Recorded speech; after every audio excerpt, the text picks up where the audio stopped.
If I could, I'm going to make a bit of a statement here up front. Let's be straight. I've had an opportunity to visit almost every single federal facility across this country. I've had an opportunity to visit almost every program that that Correctional Services offers. Without question, the farm program is the best one that I've seen. But here's the thing that irks me.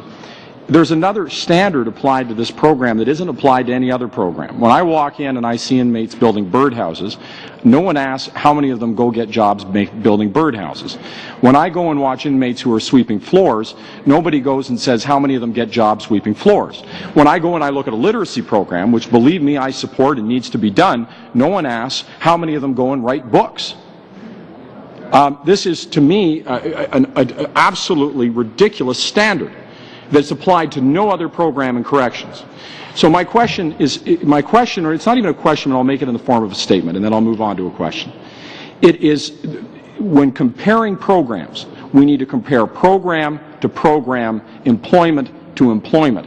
And what we've been told today is that we don't have those statistics. We can't say that for those that take this vocational program, there is this rate of employment. For those that take the prison farm program, there is this rate of employment. For those inmates who I saw sewing pockets in a worthy job for the military, they're sewing pockets onto things that are going to go to Afghanistan. What's their rate of employment when they come out of that program? Why this standard for this program? It makes no sense.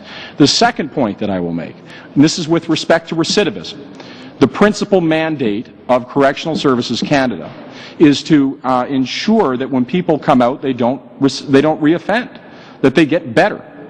And what all of the leading edge research from across the world is telling us is that there is nothing better, that the process of working with another life, animal husbandry, farming, is demonstrated to breed empathy, to help in the rehabilitation process, and that we've been using this prison farm program at the end, right before inmates leave.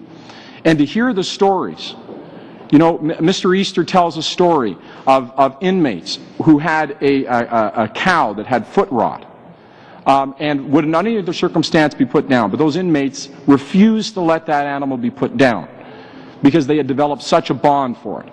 And to look into the eyes of the men who have gone through this program and see the change that they talk about in their lives, the difference it's made to them.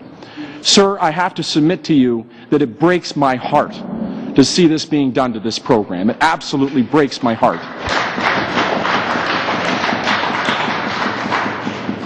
I'm wondering, with respect to the costing, we're told that this has cost somewhere in the neighborhood of $4 million to continue the prison farm programs. It's going to be replaced. We don't know exactly with what, with some vocational programming and other things. Those things are going to have costs, obviously, associated with them.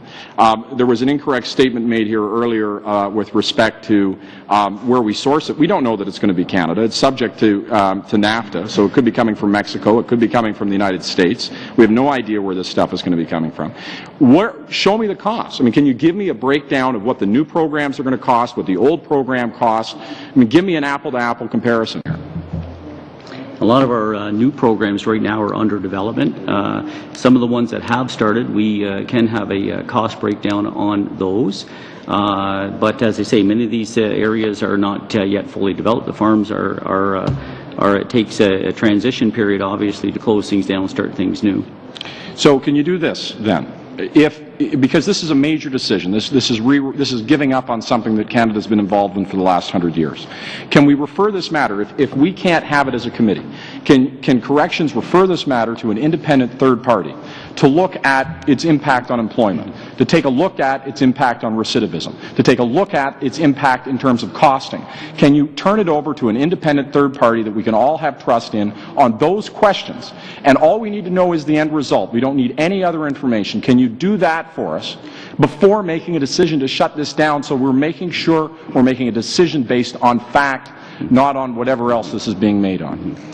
Well, the decision has been made, and the continuation toward the advancement of the decision will continue. The reality is for us, as I've said there before, that what we know in terms of economic realities of jobs availability is where we're moving this organization in terms of our transformation agenda. But let me ask this final question, then I have to cut myself off because of time. My final question is, would it not seem reasonable to you that before making a decision of this magnitude, that you would have clear, concise information on its relative performance in terms of recidivism, employment, and costing before you would make that decision. What we've heard today is that we don't have that information. Why on earth would we proceed with the decision in the absence of that information? Well, I think what also was heard here today is that we have very relevant information in terms of jobs availability, real jobs that are labor market availability that don't exist, unfortunately, in the agricultural culture today.